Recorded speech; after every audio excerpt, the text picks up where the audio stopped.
And then no, they are. Oh, one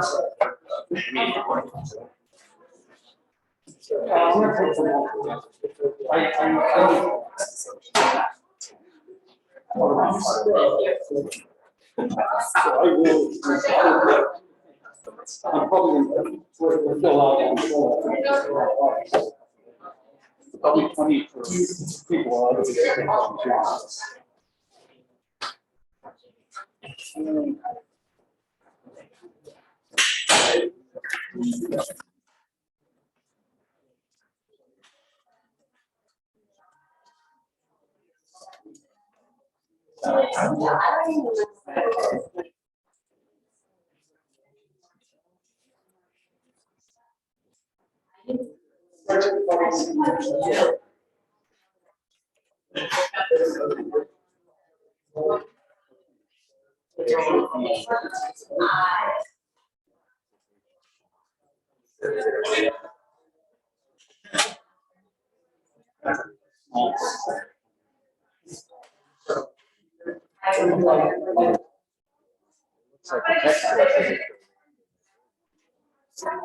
No, we're going to go with it.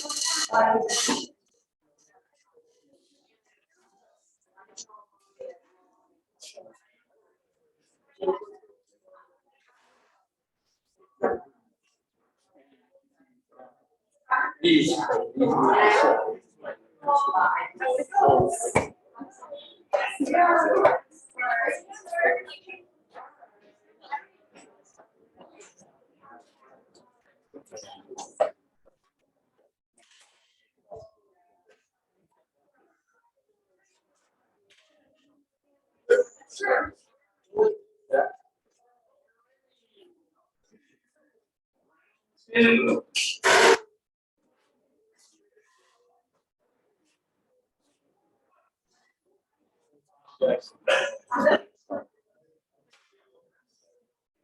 right, my name is Jack Sullivan, and today I will be presenting on olfactory chemoreception.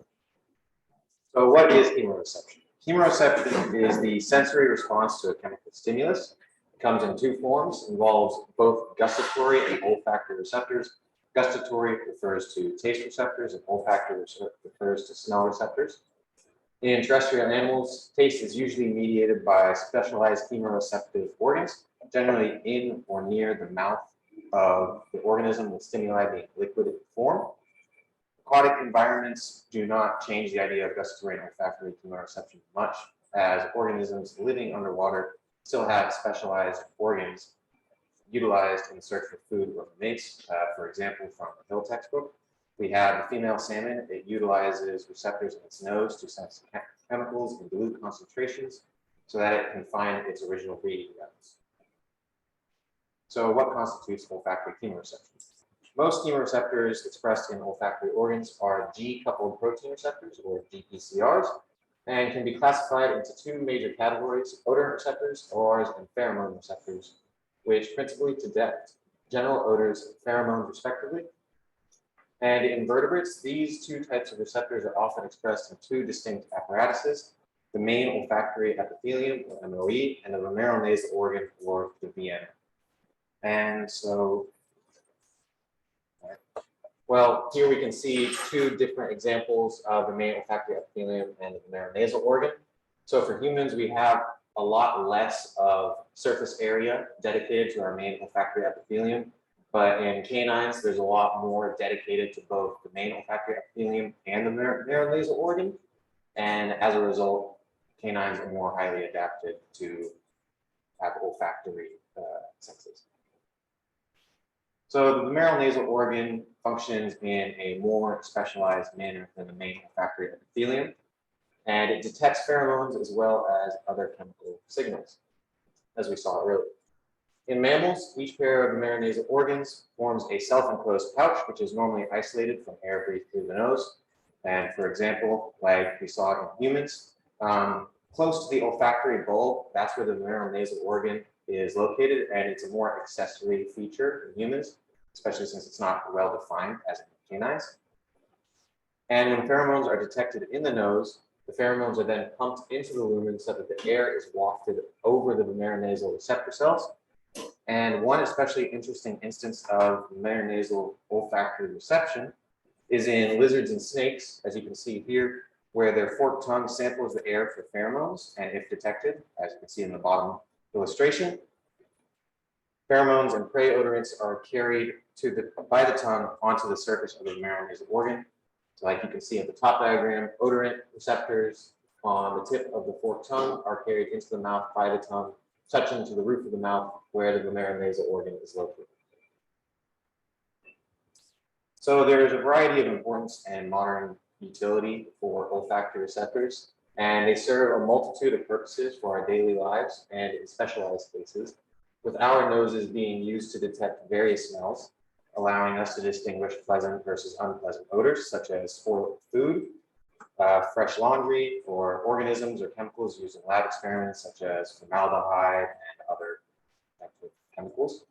And in more specialized cases, bomb sniffing animals are used today as the gold standard for explosive detection as a result of their ability to differentiate between complex gaseous substances and volatile residues, such as trinitrotoluene or TNT, cyclonite, RDX. And from what we can see here, the sensitivity of the human nose can pick up some volatile odorants, but not primary ones such as TNT or RDX in this study. But the sensitivity of the canine nose can detect a variety of volatile substances and odorants, which is why they are used for bomb detection today. And another example of an animal that can be used would be an elephant, as it has 2,000 genes encoding for olfactory receptors. And then also the US Navy can sometimes use trained dolphins in order to detect sea mice. So here we have the olfactory reception pathway in the household dog. So we have 811 genes for olfactory reception. And while the mechanism is similar for most mammalian systems, dogs are exceptionally useful for sensing and diffusing potentially dangerous situations with their highly adapted olfactory system. So on the left, we see that you have your primary odors that you find in day to day, and then on the right, the pheromones. And so for your primary odors, you would have it go in through the nostrils, such as, I don't know, whatever a dog smells in its daily life, going through the respiratory epithelium within the nasal passage, being transferred to the olfactory epithelium and the olfactory bulb, and then being transferred to the brain.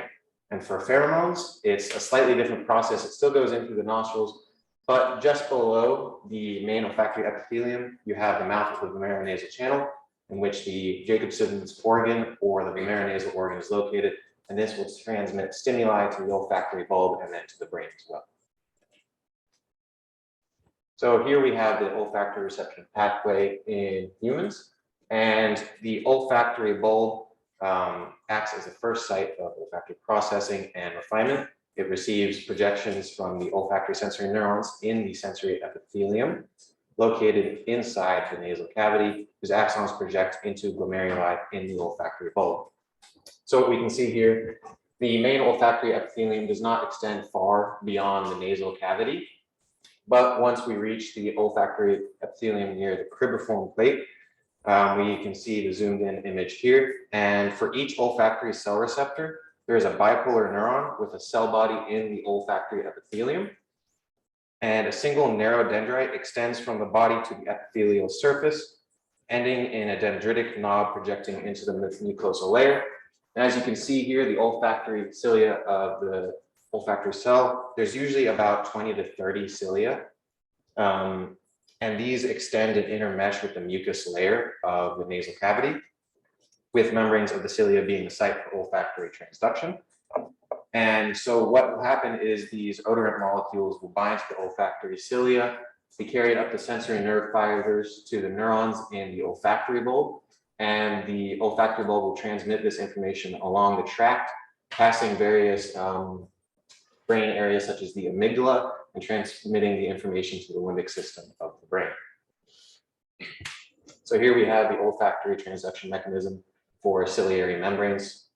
And so what will happen is an odorant will bind to the olfactory receptors in the ciliary membrane.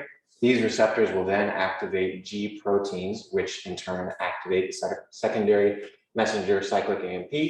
Cyclic AMP will then bind to an open cation channel, allowing the entry of sodium and calcium, which would depolarize the cell. After this, the calcium binds to calcium activated chloride channels, permitting the efflux of chlorine and augmenting depolarization. And here we have an illustration from the textbook where you get an olfactory volatile odor binding to its receptor. And you have the G protein binding to the alpha subunit of adenylyl cyclase, causing the release of cyclic AMP. This will then bind to the cation channel. And like I said, sodium and calcium go through the channel, and calcium activates the efflux of chlorine. So my study was on human responses to the smell of fear. And the main question asked here was, can the human body odors produce effects on behavior, physiology, and emit a neural response? So the group, Kirk and Gottfried, the main people in the study, hypothesized that levels of fear odors are capable of producing fear-specific responses, and that increasing doses of fear and sweat have a greater impact on various expressions of fear. So what we see in these two illustrations here on the top right, we have the obtaining of information from sweat in sweat pads. So what they did was they had the volunteers in the first experiment watch horror movies and nature documentaries, and this corresponds to the fear level, and with the amount of armpit sweat corresponding to the amount of movies watched that produced or elicited a high fear response, and you get a lot larger of sweat weight emitted for this. And in the bottom right, we have this relatively the same. You have neutral, low, medium, and high fear sweat doses. And for the neutral category at the bottom line, as the trial numbers increased, it plateaued relatively quickly and dropped off quickly. And for low fear sweat doses, we have a much higher volatile emission from the volunteers. This dropped off quickly. And then most noticeably in the medium and high fear sweat doses, we saw a large rate of volatile odorant emissions. And this dropped off very quickly at the start. But as trial numbers went on, there was some fluctuations with the amount of volatiles emitted. So here we have a bunch of diagrams. I'll explain what these mean. So for the bottom left here, we have a shift in the facial expressions, the behavioral changes as a result of sweat odorant effects. And while there wasn't many changes between the levels of fear, as the intensity of volatile odors produced for these recipients was increased, we saw an increase in fear response transmitting a behavioral response of more disgust in face, as you can see on the left, to a more fearful response on the right. And for a neurological response, we can see in the upper left that in areas such as the amygdala towards the center of the brain and the frontal fusiform gyrus, there was a high level of response in response to these odorants. And on the top right, we have a correlation between the high fear, low fear, medium fear categories and the odor intensity, which was provided to these recipients. And the greatest response was measured in the medium fear category with a Bayes factor of 11.43, which supports their null hypothesis that odor intensity is correlated with a fear response in this recipient. And there was less of a response in the amygdala than the medium fear category for both low and for high intensity. And we can see that again in the bottom right down here. We have the low fear category, not very much eliciting a response on the amygdala, same with the high fear. But for the medium fear category, there was very much a high level response, and it encoded for a lot of neural activity. So for the discussion and conclusions that they had reached, the smelling of different doses of sweat caused receivers to partially inherit a sender's fearful state, the behavioral, physiological, and neural levels. And all sweat stimuli were indistinguishable on an explicit level in between low, high, and medium fear. And you can see that once again in the bottom left here, with there not being a high variability in the levels of fear and the response obtained. And that's the same with the neural response. With the exception of the left amygdala, most results produce dose invariant effects, as in the stimuli did not affect too much of the results. And this was as a result of the sweat sample during different levels of high, low, or medium fear. And what this entails is that as a result of each fear level and sweat transmitted by the sender, even at minute doses, this can activate high affinity receptors, inducing a fear-based behavior within the recipient. Additionally, this principle can provide a functional benefit to the recipient in that with the high sensitivity of the olfactory system to fear-related scents, even minute doses of fear odors can create a flight or fight response, even if the recipient is not in any actual danger themselves. And through my references, is there any questions?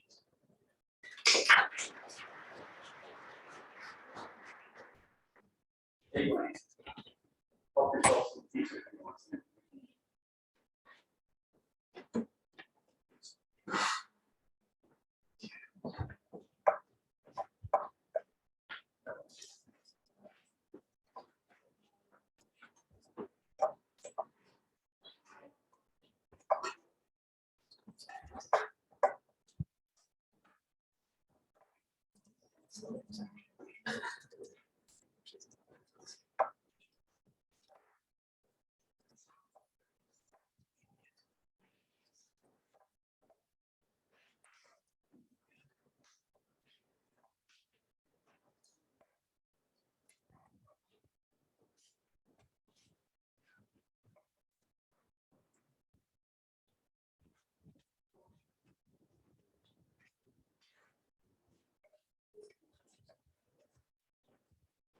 Hello, so if you guys don't know me, I'm Mackenzie Smith, and I did my oral report on chemoreception and taste, the guest story scent. And in this picture, it gives you kind of an image of the surface of the tongue, which is on a microscopic level, and then it has the different regions of the tongue that are responsible for different types of taste, with the different taste buds and the papilla, which I'll get more into during the presentation. So here we have taste is mediated by specialized chemoreceptive organs, generally located in the mouth, the stimuli are in liquid form. And then I put these pictures here because it just shows how taste can vary from organisms. And here we have a fish, and fish have taste buds on the side of their bodies. So when they're swimming, that they can taste their surroundings with the algae and everything. And then they also have taste buds in their mouth also. And then over here we have a fly. And flies have taste bud receptors on their legs, and that's how they're able to taste what they're eating. And then here we have the taste buds and papilla. And as I talked about before, there's different regions of the tongue, and those are the fungiform papilla, which is near the front of the tongue. And then these taste buds are innervated by the chorda tympani nerve, which is a branch of the large facial nerve, which is nerve number 7. And then there's the foliate papilla, which is right here.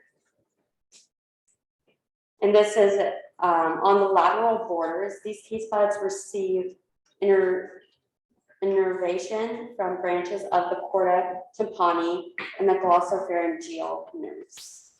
And then finally, at the very back, we have the large circumvolucri, which is at the very back and can easily be seen with the naked eye.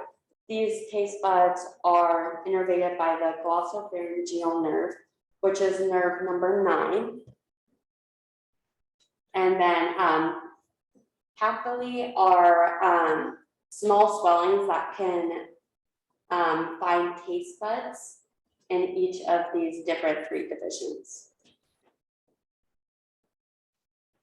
Then here we have the taste bud, and we have it magnified under a microscope so you can see how complex it is under the microscope.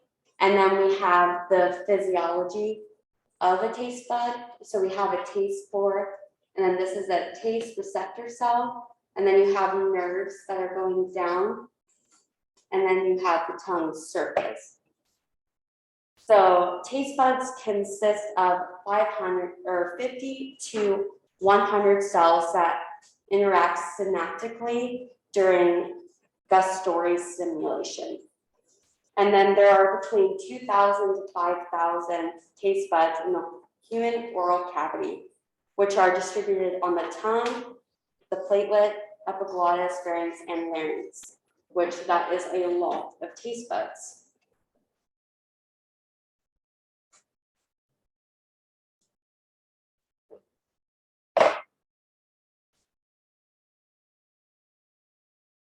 I forgot to mention this. In the first part, there is different taste buds composed of a number of individual taste receptors that transmit information through the nerves.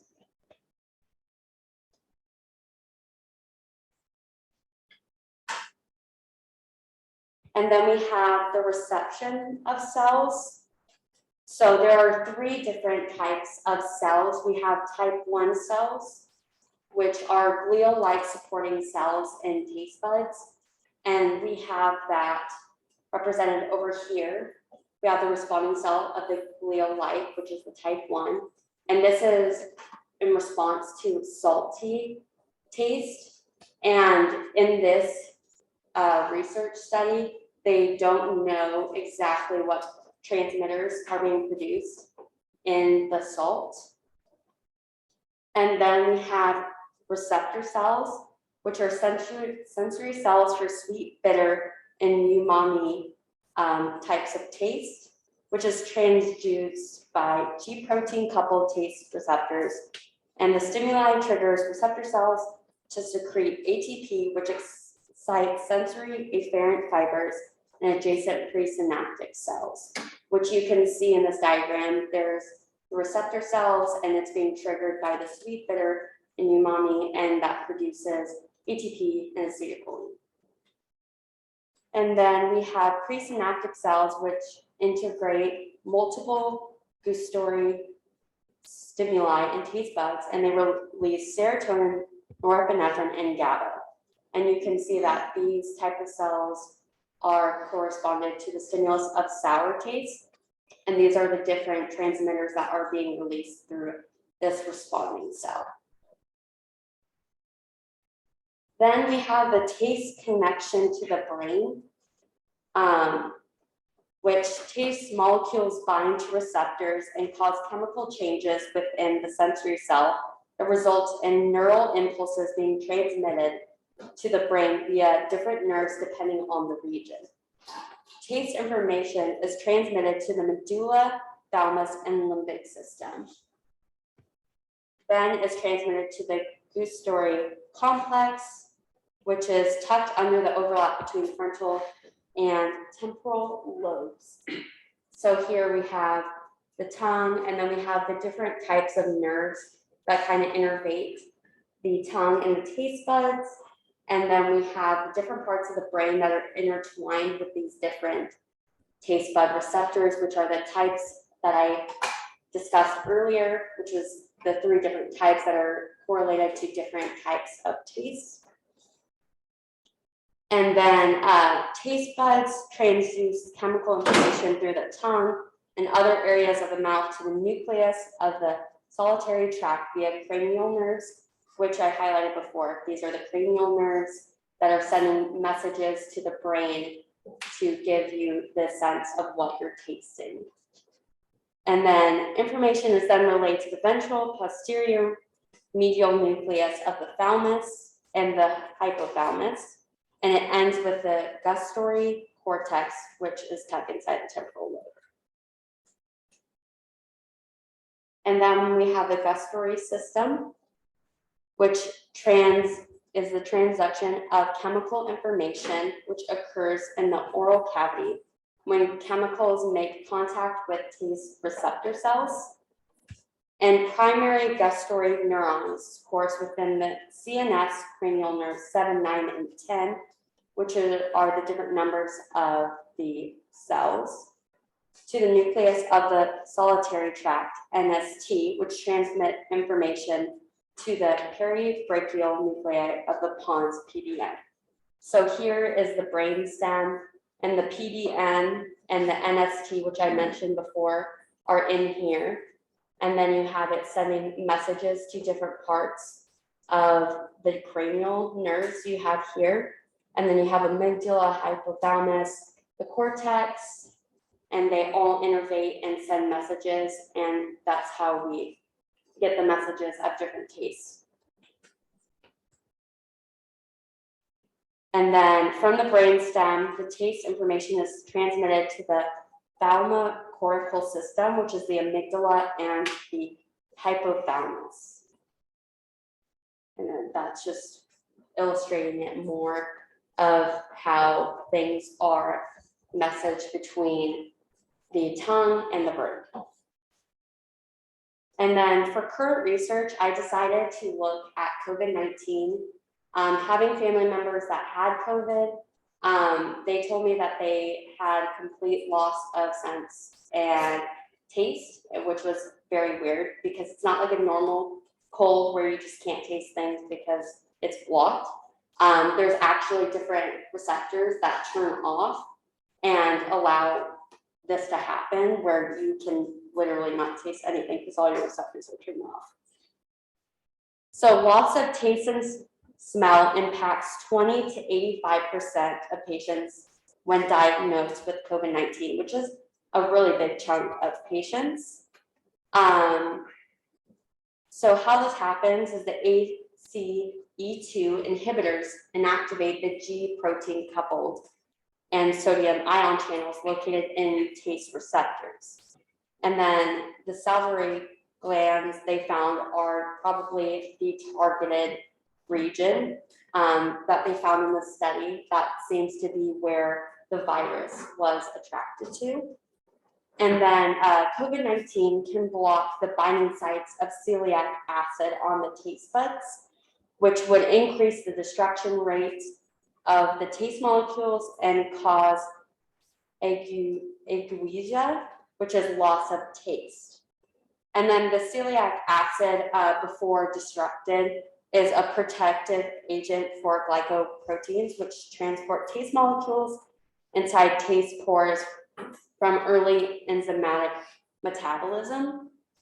So this just highlights what a normal sense is for the smell, because they found in the study that smell correlates with the taste. So they're kind of interconnected. You can't separate the two.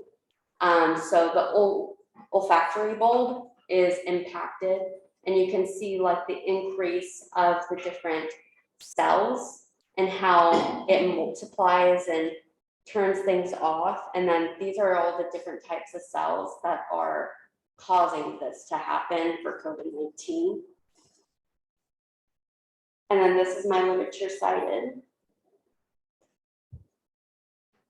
Any questions?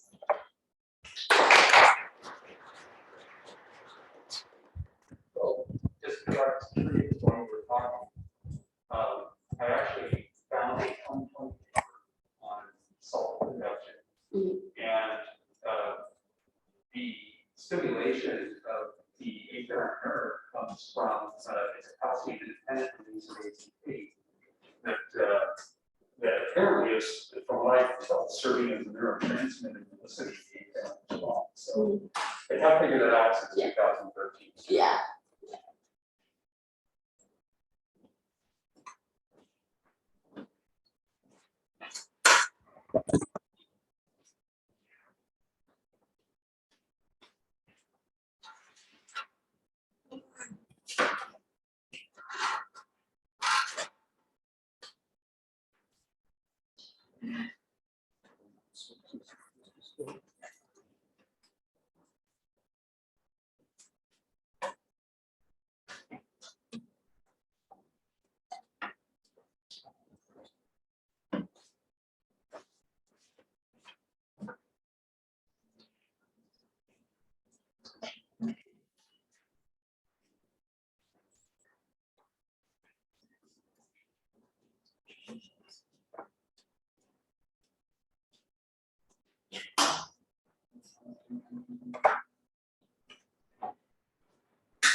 All right. My topic was thermoreception. Thermoreception is important because it plays a critical role in maintaining homeostasis, specifically thermoregulation. And it's mediated by negative feedback depending on the input from the thermoreceptors. Endotherms have to control their internal temperature within a few degrees, and they depend on internal mechanisms to maintain that temperature. Ectotherms, on the other hand, have a wide range depending on the organism that they can survive at. Even some ectotherms can survive being frozen, while others can supercool through thermal hysteresis proteins.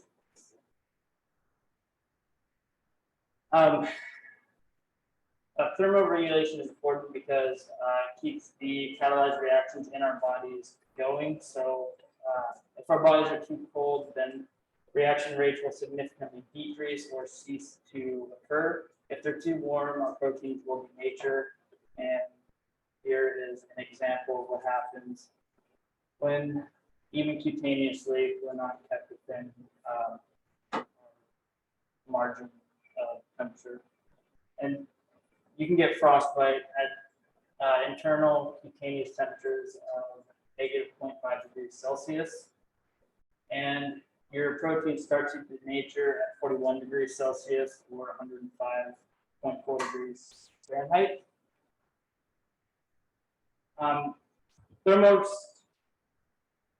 Thermoreceptors, unlike polymodal receptors, respond to non-noxious changes in temperature. Specifically, the ones I want to look at are cutaneous thermoreceptors.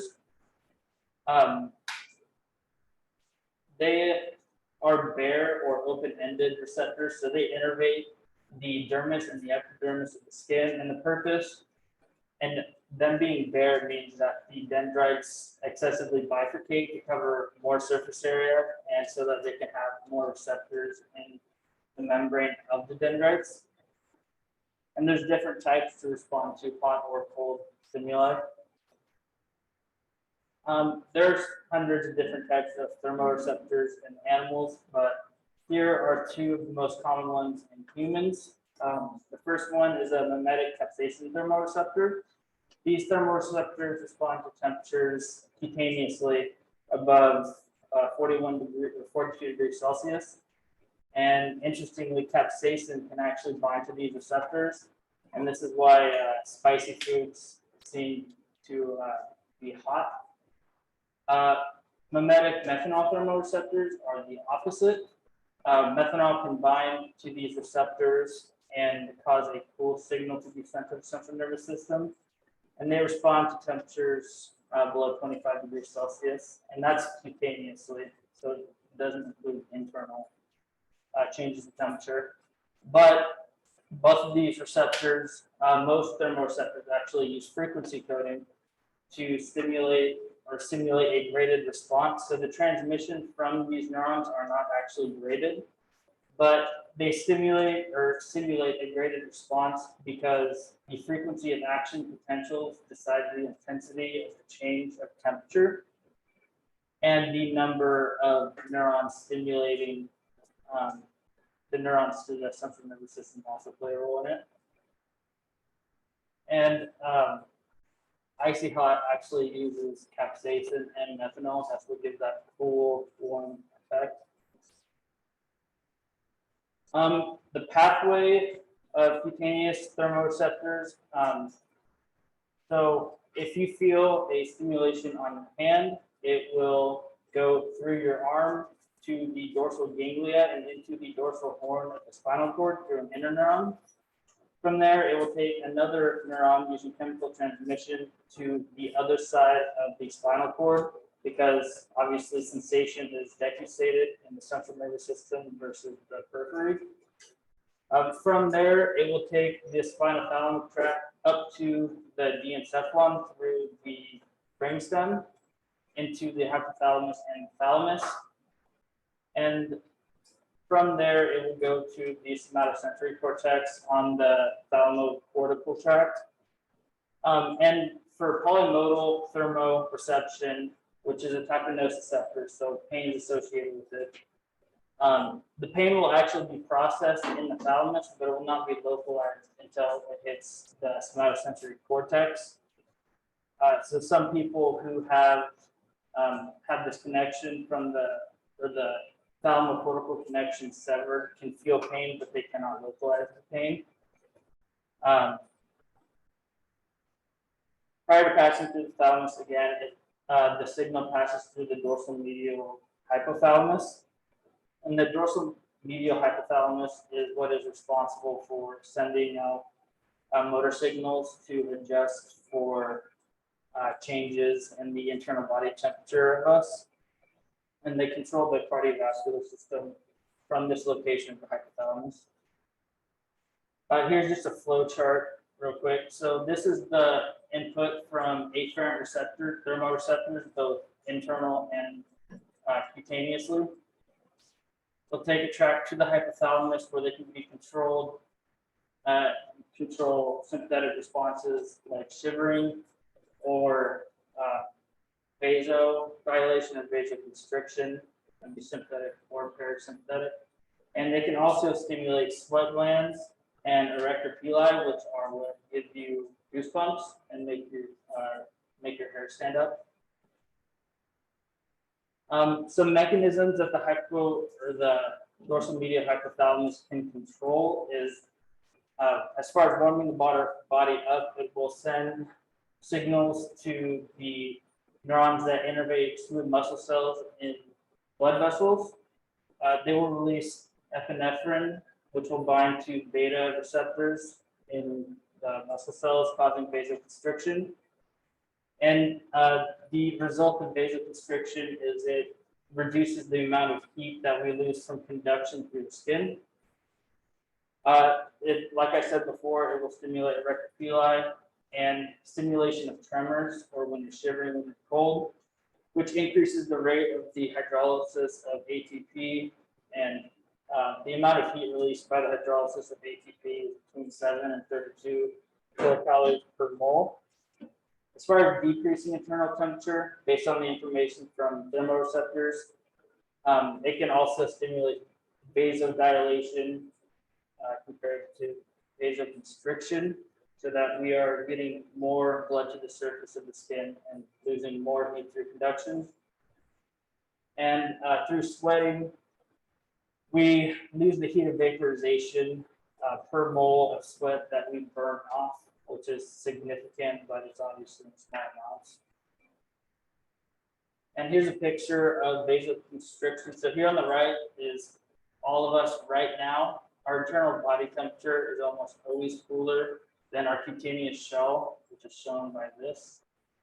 But when we are in an environment that's too cold for us, we will vasoconstrict, and the blood will be pulled towards the internal organs and pulled out of the extremities, and it increases the area of this cutaneous, or not cutaneous shell, but this external shell.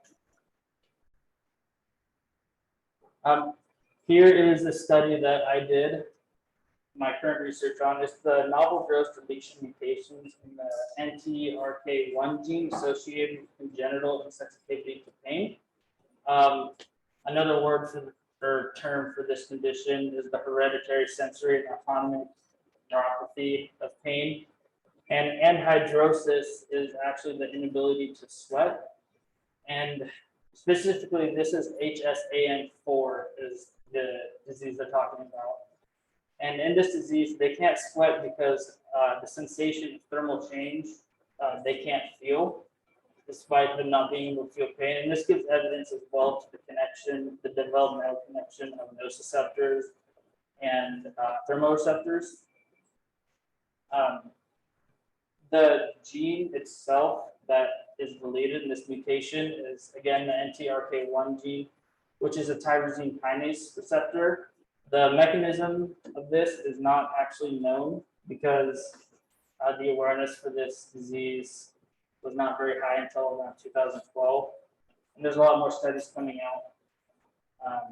for it now, but the inability to sweat in general in a warmer environment is due to the lack of thermal reception. Here's a couple graphs from the study. So this is the DNA of a control, and we can see exon 5, 6, and 7 are present.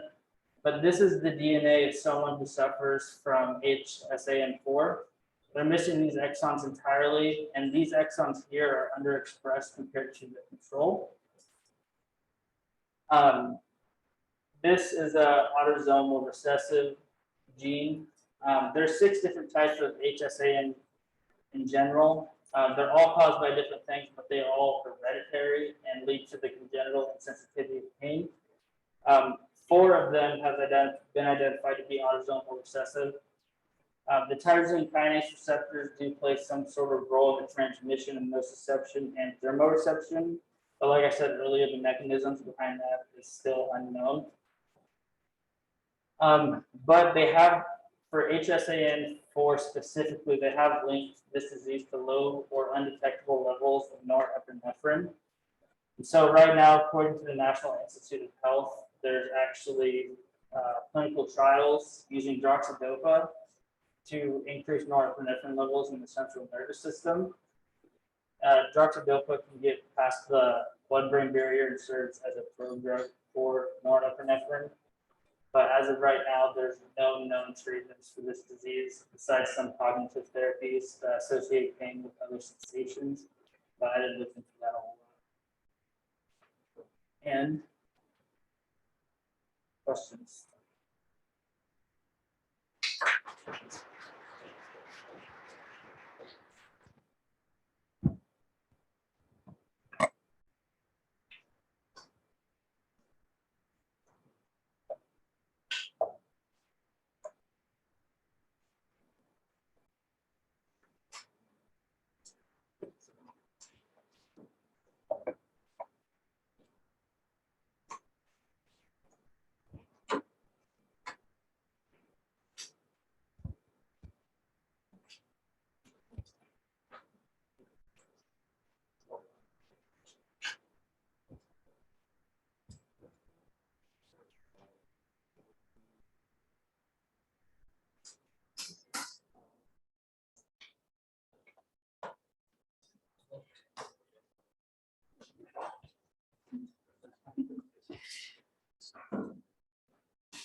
Great, yeah. Hi guys. So my name is Milena Fleval, and today I get to share with you all about photoreceptors.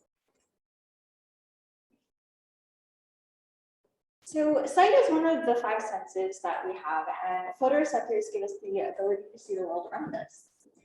So the light is a form of electromagnetic radiation, and the human eye is capable of detecting wavelengths within the visible light range of 400 to 750 nanometers. Right here, on this whole entire spectrum, we can only see this little blip. Okay, so photoreceptors are located within the retinal layer of the eye, and light is absorbed by photopigments located inside of photoreceptors, and photopigments are made up of opsin and chromophores.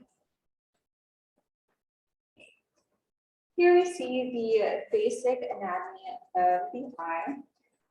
So we have here the lens and like the pupil. So this is where light comes through, and then we have the retinal layer right here, the optic nerve, and we have the fovea, which is a little divot inside of the retina.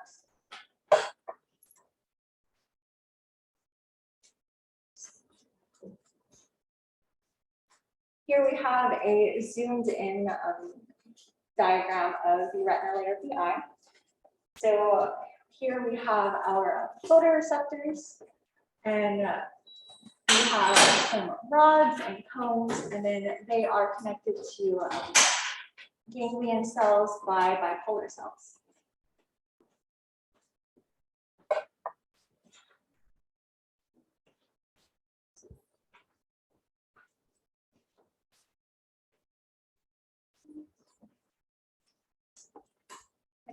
So I'm going to talk about the different types of photoreceptors that we have. So we have rods and cones. So there are more rods found in the eye than cones.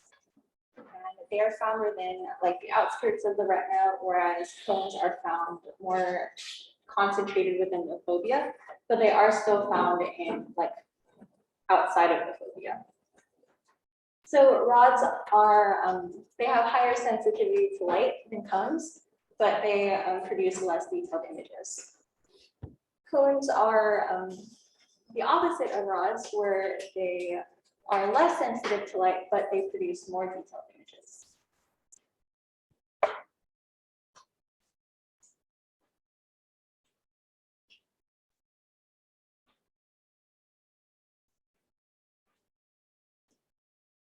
So rods do not register color, but cones do. So we have 3 different types of cones.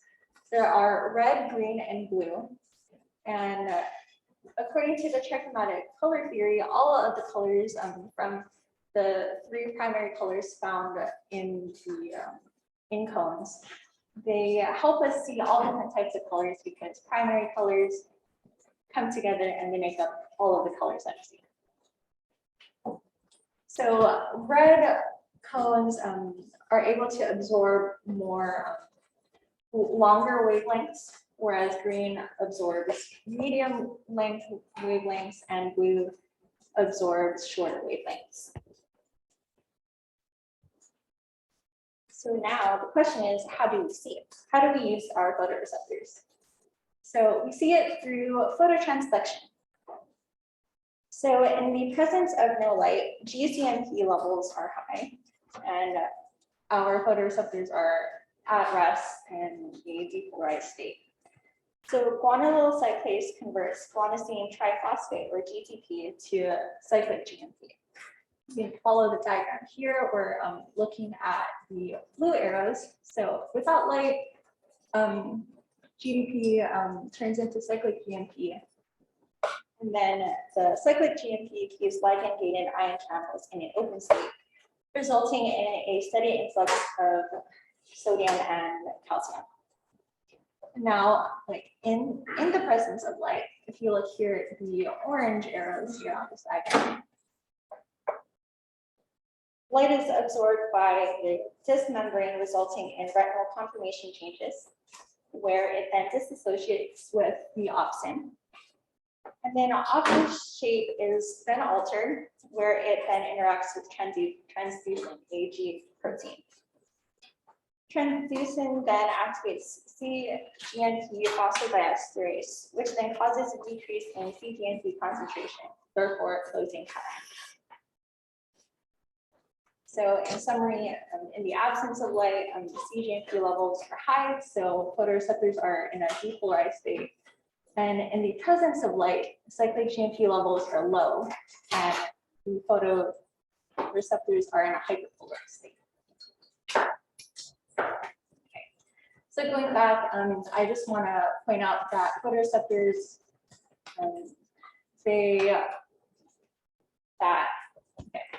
that rods are more sensitive to light because there are more rods connected to these bipolar cells, and cones produce higher detailed images because there's only 1 cone per bipolar cell.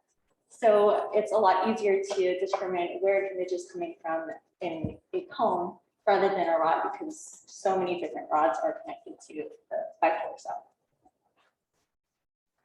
Okay, so now the question is, like, how does the brain interpret light signals? So here's a diagram of 2 different pathways. So when the pathways are on and when they're off. So for the on pathway, light hyperpolarizes the photoreceptor cell, as we've seen in the previous diagram, and it decreases glutamate release into the bipolar cell. So the reduced inhibition of glutamate receptors in the bipolar cell spontaneously depolarizes and releases more excitatory neurotransmitters. So then the ganglion cell depolarizes and therefore generates more action potential sent to the brain. And the opposite occurs in the off pathway. So what happens when our photoreceptors are defective? One example is color blindness. So in the absence of red and green cones in your eyes, or if not necessarily like the total absence of it, but if your cones are malformed, then that's what would create color blindness. So a common form of this is red-green color blindness. And it is an X-linked recessive disorder, and it affects 1 in 12 men and 1 in 200 women. Another example of a photoreceptor-related disorder is macular degeneration. And this is when your retina degenerates. This leads to loss of sharpness, color, or overall vision loss.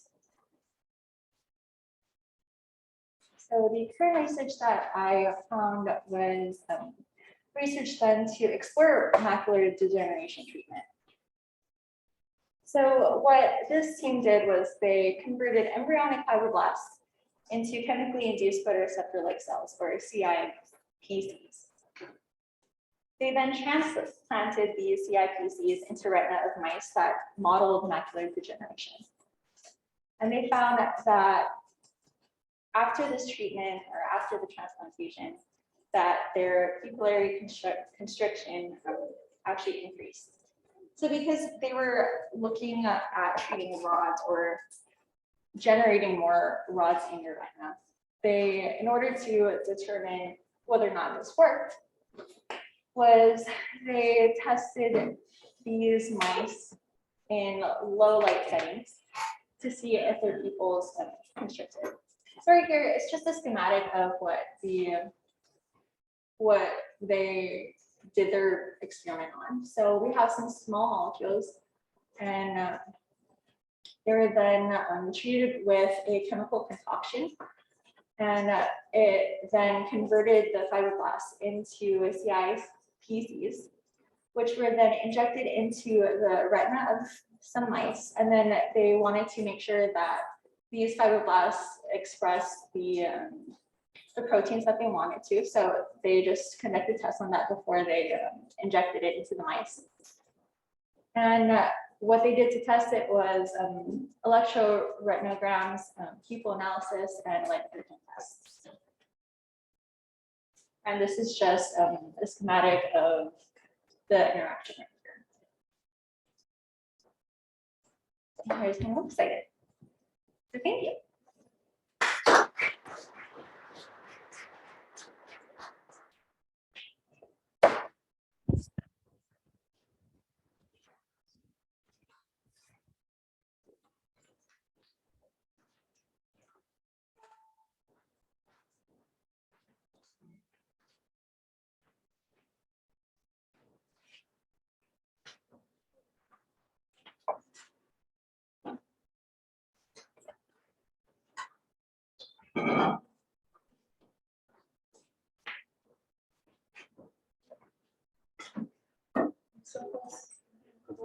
Yep. Yeah.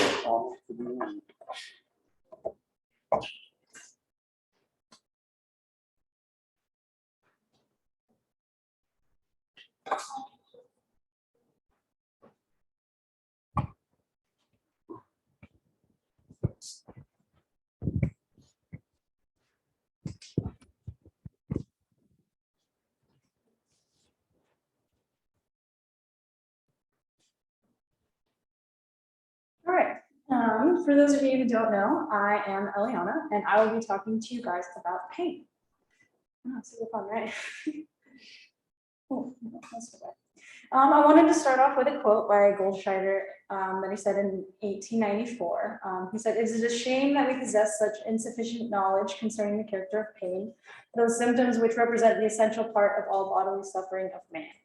Now, fortunately, we've come quite a way since then in understanding pain, but there's still a lot we don't know, particularly in the realm of why we interpret pain the way that we do in our brains, because it is very subjective and we still don't really understand why. I want to start with a little bit of history as well. So there have been 4 major theories that developed over the years, and these became a foundation for how we study pain today. The first is called specificity theory. This can be traced back to being conceptualized even by Diogenes, like 4th century BCE, and then has had quite a bit of help since then, being proposed by Charles Bell in 1811. Basically, the idea is that there are specific neurons that sense specific things, meaning that there is a pathway that is unique to pain. That is not seen by other types of receptors. That has changed a little bit. We'll talk about them more once we get there a little bit later in the presentation. Next, we have intensity theory. This was a theory that was also pretty old in origin. First conceptualization was by Plato, and then was more solidified in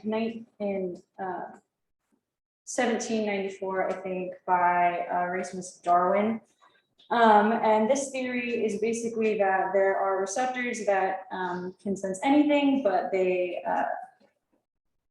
becomes pain only when it differs enough from what normal reception is. And it becomes noxious at that point. The next one was a theory that erupted early 20th century. And basically, JP Nath just completely ignored everything that we knew about pain up until then, and proposed that pain can be induced in any type of neuron if the right signaling pathway is activated. There were a few studies in the mid-1950s that actually supported this, but there hasn't been a whole lot of research that supported it. It did upturn a little bit of what we knew. And then the fourth and final theory is called gate control theory. This one has done the most for pain research since its conceptualization in 1965 by Melzack and Wall. Although the initial presentation was a little oversimplified and had a couple of flaws, it has become very foundational. And basically, they stipulated that there were a couple different types of pain receptors that activated a gate in the dorsal root ganglia that would determine how pain was perceived. It tried to reconcile all the previous theories. And there are large fibers and small fibers, and the large fibers, if they were in excess in being stimulated, then it wouldn't be painful, but if the small fibers were more stimulated, then it would be painful. Okay, so now we can get into some of what we actually know about the physical sensation of pain now. The receptors that are associated with pain most commonly are called nociceptors. Nociceptors detect what is called noxious stimuli. This just means it is a stimulation that could result in some kind of dangers to the cells around it. This can be temperatures, chemicals, any variation of things. They're fairly diverse receptors. Nociceptors are excitatory neurons, and like most excitatory neurons, they use glutamate as a primary neurotransmitter. In general, there are a lot of similarities in pain sensation across mammals and in nociceptors. However, there's a pretty interesting distinction that we'll kind of touch on a couple of them. Anyway, an example would be the sodium channel Na1.7. It's one of 9 sodium channels known to be present in neurons and nociceptors specifically. In humans, if we're lacking this, then there is no response to fold changes. However, if it is missing in mice, then there's only a slight decrease in the full temperature response. Nociceptors are also what you can't see there. They're called pseudo-unipolar. And this means that they have a body that stems from somewhere. In the case of nociceptors, it's the dorsal root ganglion or the trigeminal ganglion. And then they have 2 branches, one that continues into the central nervous system and one that travels out to the peripheral nervous system. The CNS portion of these branches for nociceptors will send signals to the medulla, thalamus, and mesencephalon. And then they will relay somatosensory information to the cortices that drive sensory discrimination and basically pain interpretation in the brain. For the peripheral nervous system, we're going to head to focus mostly on the subcutaneous. It can go anywhere where you have the ability to sense pain. But in the skin, these branches will directly innervate the dermis or epidermis as free nerve endings. There are two types of cutaneous nerve endings. They're called C fibers and A fibers, and we will move on to those next. So the first one we'll talk about is C fibers. C fibers are unmyelinated nociceptors. In gateway control theory, these were what they were considering responsible for the opening of the gate in the dorsal root ganglion, and that would induce pain responses. These fibers are more broadly spread out in the skin at the end of the neuron in comparison to the A fibers. A fibers are larger myelinated fibers. The endings of the fibers, however, are not myelinated and are very condensed to specific areas. These would be what's responsible for the closing of the gates in the dorsal ganglion. So another example of difference between humans and mice is the blockage of A fibers results in completely suppressed cold response in humans, but only a very small reduction in response in mice.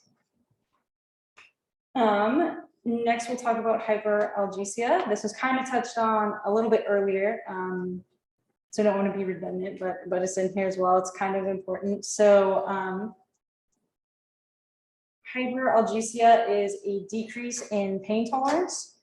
In current research, it has been associated with a dramatic decrease in TPRV1, which is a transient receptor potential vanilloid, as a result of high intensity stimulation of nociceptors. An example of this would be burning. So if you get a burn, the high heat will overstimulate the nociceptor, resulting in sensitization of TRPV1 channels, and then this would increase action potentials. And then a little bit of current research.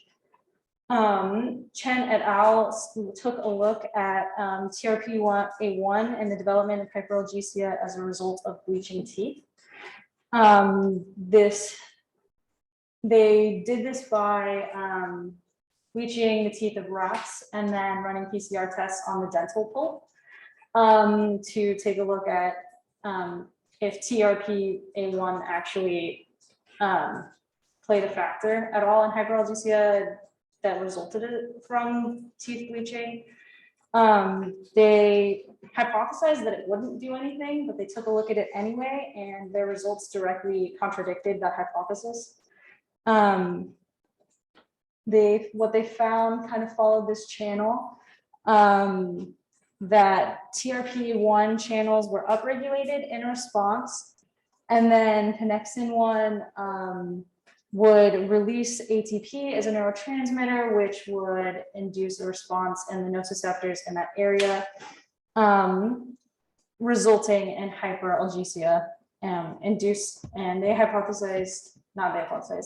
concluded that this is likely a response for any form of stimulation, not just a direct result of the teeth being bleached. That's it. Here's my literature cited. Any questions?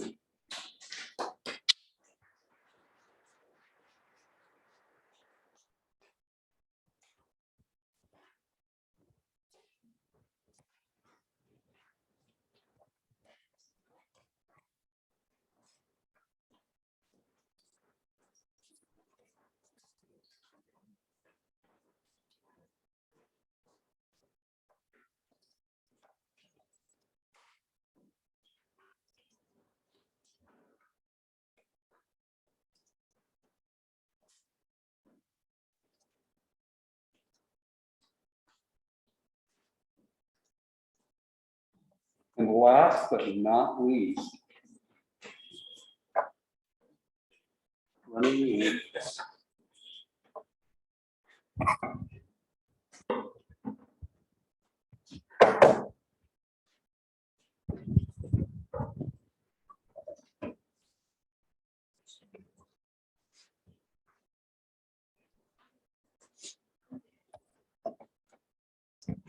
All right, so if you guys don't already know, my name is David Luchenko, and today I will be talking about sensory adaptation, also known as neural adaptation. So a quick overview of what I'll be covering. First, I'll go over the brief studies, the early studies that went on of neural adaptation. Then I'll cover what it is and why it occurs.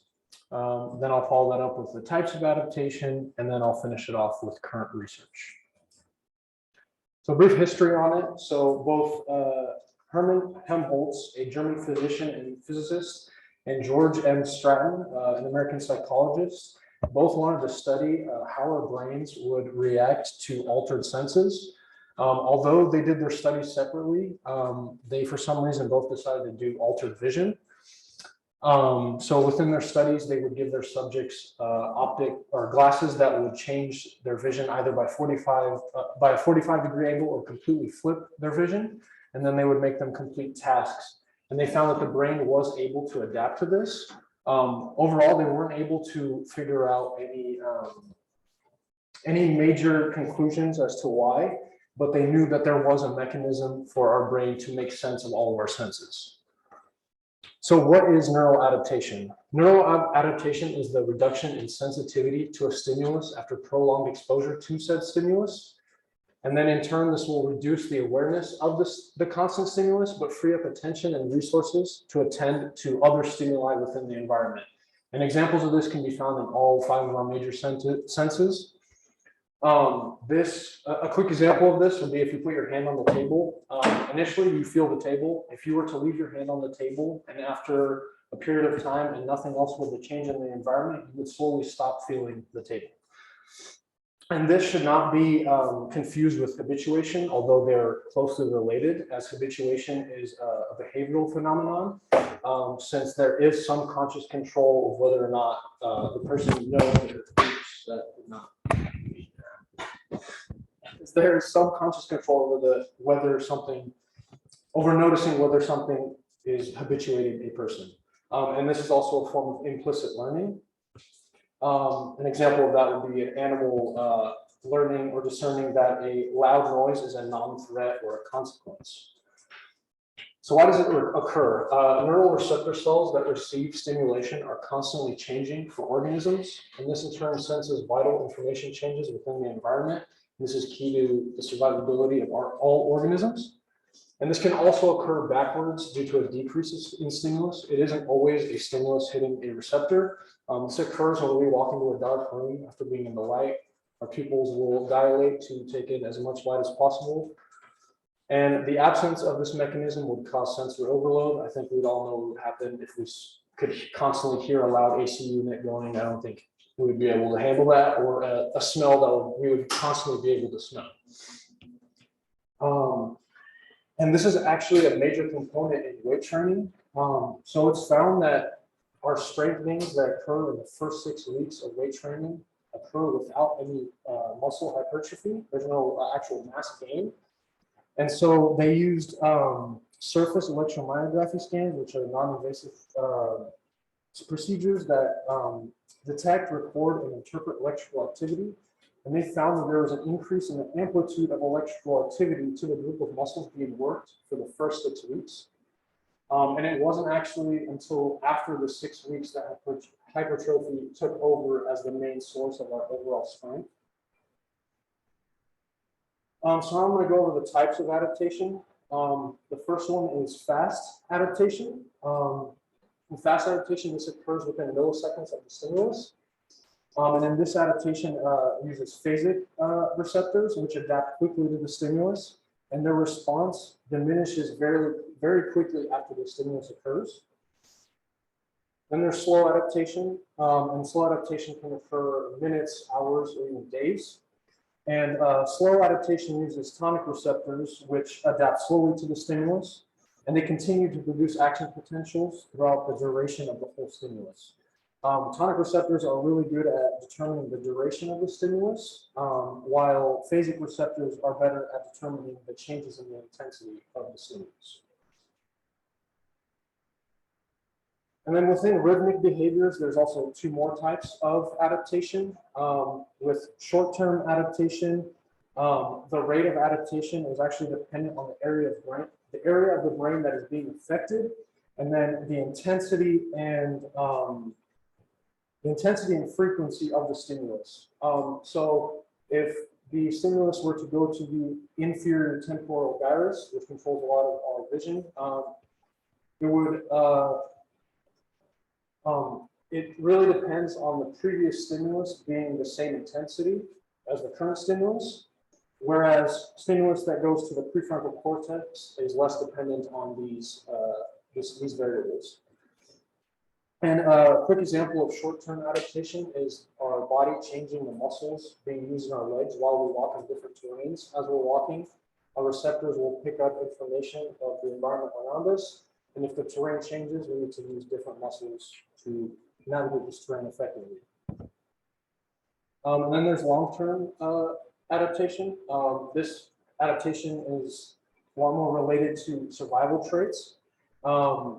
An example of this would be the reduced rate of restoration for an animal due to either training or altered external conditions. And so we can obviously experience this if we were to train long enough. And so this diagram right here kind of shows the general, so I can't really go over every single sense and how it sends it to the brain, but just a general way that it occurs. Obviously, there's the stimulus, hits the receptors, then they go to the afferent neurons, the first order neurons, then to the spinal cord, finally to the thalamus, and then to the cortex or any other part of the brain that actually distinguishes what sense it is. And then this kind of touches in with the label blind hypothesis, which explains how different nerves that use the same physiological processes in transmitting impulses can generate different sensations. And this theory states that one nerve fiber can use one sensation, and the sensory receiver will then determine the response. So some current research surrounding neural adaptation. So anthropogenic sounds are known to affect marine animals across taxa. And the study group that was led by Hubert et al. Thought that bivalves haven't had much attention in this area. So they decided to use bivalves since they have a mainly sedentary lifestyle, meaning that they will be exposed to similar anthropomorphic sounds over a longer period of time. So for this study, they used glue mussels, and they wanted to see if they would adapt to repeated sounds, and then whether or not they would adapt to single pulses of sound or pulse trains. Pulse trains are just the repeated sounds over a long period of time instead of just one pulse in a long period of time. So how this was done, they took the mussels and they put them into a container and then submerged the container into a tank. At the bottom of the tank, they placed a speaker where they would play the sounds. Then they placed a sensor onto their valves, because it is known that bivalves will react to sound by closing their valves. So some research surrounding this. So I'll be going over 4 different individuals. The first 2 individuals just deal with different frequencies. The red will be 150 hertz, the blue is 300 hertz.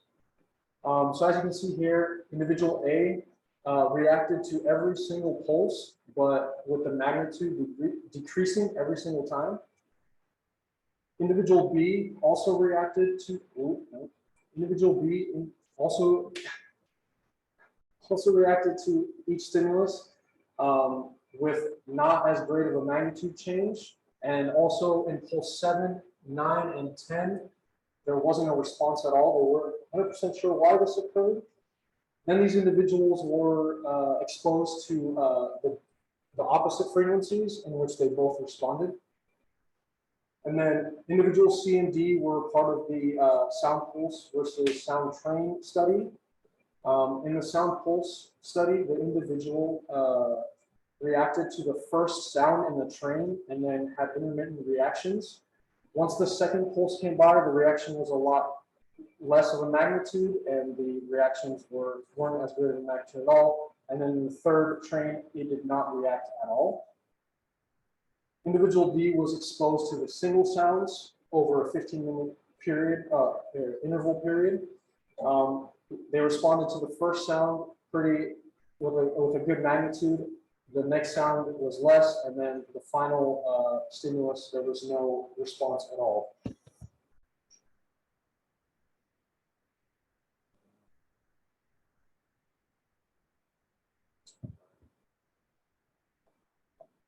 So they found that there was no difference in the initial response and recovery time to a pulse train versus a single pulse. And this may show that the disturbance potency of sounds are higher in sounds that are more sudden and have a greater interval of time.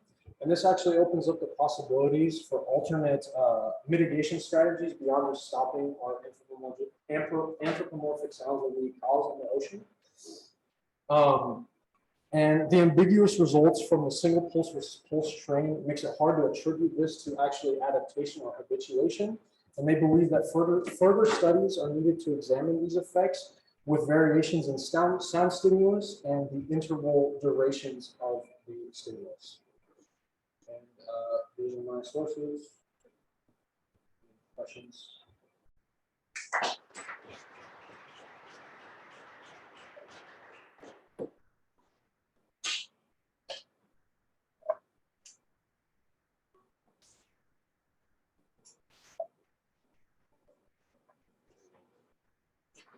All righty. That's a wrap. Nice job, there. Give yourself a hand. So by the end of tomorrow, I will have completed grading of surgery twos reports, so that those will be on the books before the exam. Whatever Facebook has done, I will get done this weekend, so that will be done. Actually, I may just get up early Monday morning. I'm up early anyway, but early Monday morning, I may just plow through. It's just a couple of weeks that I'll have to do, because some of you have this routine of posting at like 11:59 on Sunday night. So, and I'm not going to wait up for that. So maybe this Monday morning, I'll just plow through whatever is left, so that can be on the books before the exam as well. Remember, the exam will open up on Monday morning at 7 o'clock and run all week. Let me know if you guys need to chat about any course content. Tomorrow I will be Zooming. You may be there or you may not be there, whatever your little heart desires. If you want to sleep in, I encourage you to do so. I only have 16 slides left, and I will post the lecture shortly after 9 o'clock tomorrow morning. So, do you guys have any questions? Yes. Will the third surgery comments? They will be due on Friday at 9 p.m. That's kind of the end of finals week, and then I have the next, what I'm assuming I will have the next week to get off of all my grading done. So, any other questions? Yes. So in syllabus, it says like if you have above an 80%, you don't need it. You do not need, if you have actually, in reality, you have 79.5 because I round up. Awesome. So we can just like leave that blank on there. Yeah, you just don't do it. Okay. Yeah. Anything else? If not, you are excused.